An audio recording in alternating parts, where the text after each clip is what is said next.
Bom, hoje vamos falar um pouquinho sobre as equações dos gases perfeitos, também conhecido como equação de Clapeyron. Eu sou a professora Ângela Ferreira, eu peço que assista, curta o vídeo e continue assistindo para que a gente você possa entender um pouquinho mais sobre essa questão. Bom, a gente tem o seguinte, os gases eles são caracterizados por três variáveis, temperatura, pressão e volume, certo?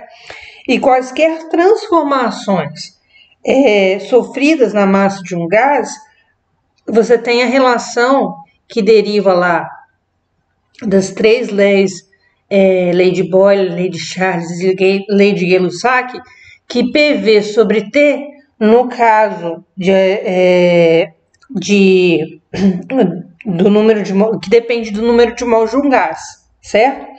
Quando a quantidade for de 1 mol, esse valor é uma constante, então eu posso dizer que PV igual a R, PV sobre T igual a R, que é uma constante, né, conhecido como constante dos gases ideais.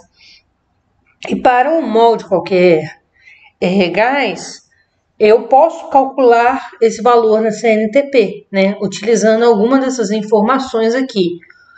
Um ATM, pressão igual a 1 ATM, ou 760 milímetros de mercúrio, ou 101,325 kPa, ou utilizando também a temperatura de 270 kelvins e o volume molar de 22,4 litros. Então, se eu substituir esses valores aqui, utilizando a pressão em ATM, né, o que eu vou encontrar? Eu vou encontrar um valor de 0,082 ATM por mol por Kelvin para o valor de R, certo? E se eu substituir por outras unidades de pressão, eu vou encontrar diferentes valores aqui com unidades de pressão, unidades de volume diferentes, ok?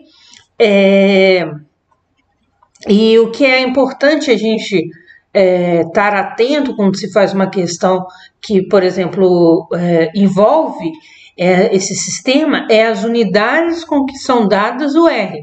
Todas as outras variáveis têm que estar nas mesmas unidades do R, certo? Então, aqui são os R's de diferentes unidades.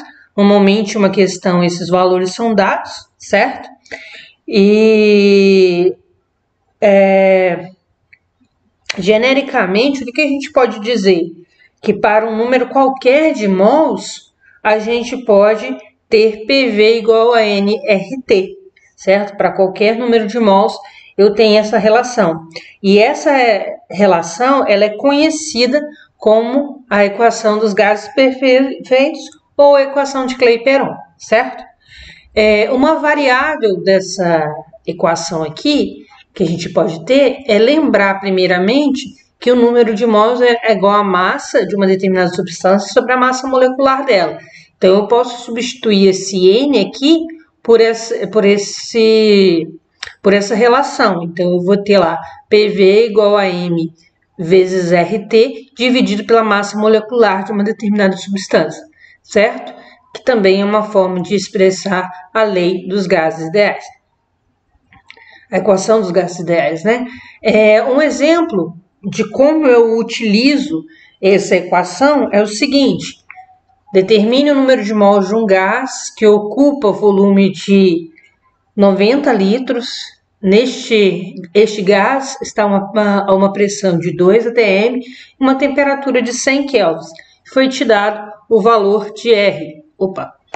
Repara o seguinte, né? Com aquele valor de R ali, tem as suas unidades. Esse valor normalmente ele é dado e ele tem as unidades. Então, as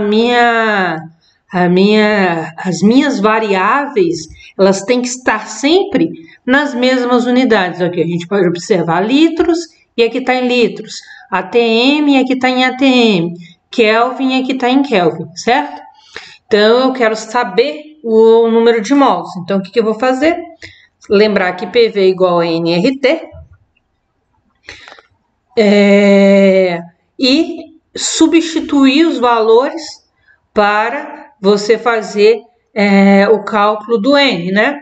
Então, só isolando aqui, a gente vai achar o número de mols é igual a 21,95 mols, certo? Essa formulinha aqui tem várias formas de guardar, só uma forma de lembrar isso aqui, com uma frasezinha, ó, por você nunca rezei tanto.